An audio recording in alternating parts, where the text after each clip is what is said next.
कुछ टाइम पहले मैंने ना गूगल पे सर्च किया जोरावर सिंह आहलूवालिया। जो मुझे रिजल्ट मिला वो था Kusha Kapila ex husband. So I just wondering कि और कितने ज़्यादा नेपो हस्बैंड हो सकते हैं।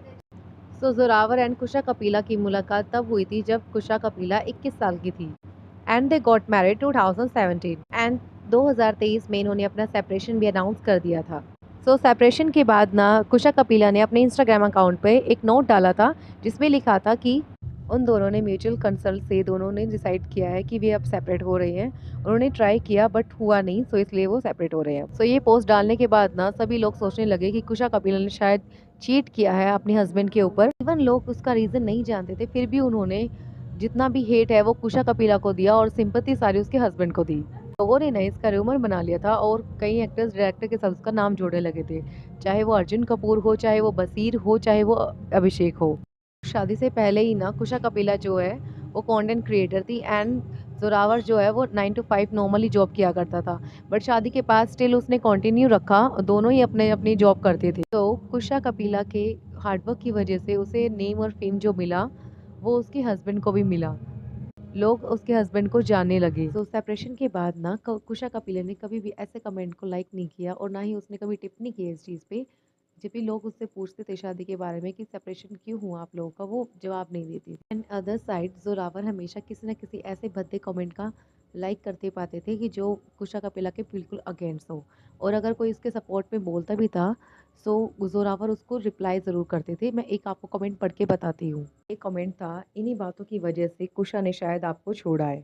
और इसका रिप्लाई करते हुए जोरावर ने लिखा, व्हाट मेक्स यू थिंक उसने मुझे छोड़ा है। मतलब वो ऐसे दिखा रहे हैं कि कुशा ने उनको नहीं बल्कि जोरावर ने उनको छोड़ा है। सी, आप मानो या ना मानो, कुशा की वजह से कहीं ना कहीं जोरावर को फुल फेम और प्यार तो मिला ही था ऑडियंस का। कहीं भी जोरावर ना उसका क्रेडिट कभी भी कुशा कपिला को नहीं देता। अगर क्रेडिट नहीं देता इट्स ओके, बट उसको कमेंट में ऐसा तो ना बोले। तो ऐसे सेम प्रॉब्लम ना एक और कपल के बीच में देखने को मिलती है जिसको आप ग्लैम कपल के नाम से भी जानते थे। जी हाँ, इसका नाम है हिमांशी एंड ऋषि अडवाणी। शादी से पहले ना हिमांशी ब्यूटी से रिलेटेड प्रोडक्ट्स की वीडियोस बनाती थी यूट्यूब पे और बहुत अच्छा उसका यूट्यूब चैनल भी चलता था। एंड दूसरी तरफ ऋषि अपने पेरेंट्स के साथ एक क्लोथिंग शोरूम में काम करता था। एंड शादी के बाद उन दोनों ने कपल वीडियोस डालना शुरू कर दिया। इस चैनल का नाम ग्लैम गर्ल से हटकर ग्लैम कपल हो गया।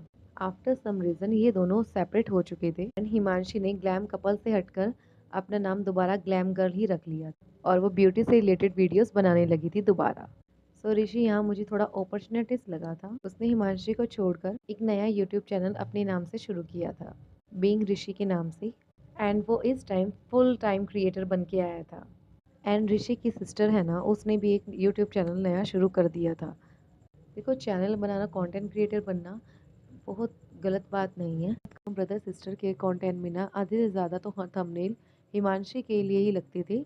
जब जाकर कोई इनकी वीडियोस देखता था तो उसमें हिमांशी रिलेटेड कुछ भी नहीं था।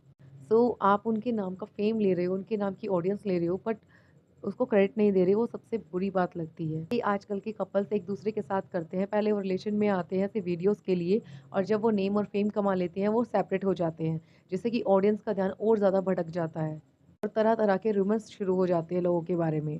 तो आप लोगों का क्या कहना है इस बारे में, प्लीज़ मुझे कमेंट करके ज़रूर बताएं। आपको कोई शिकायत करनी हो या कोई सुझाव देना हो तो आप मेरे इंस्टाग्राम पेज पे जाके कर सकते हैं। तो thank you so much for watching this video और मिलते हैं नेक्स्ट वीडियो।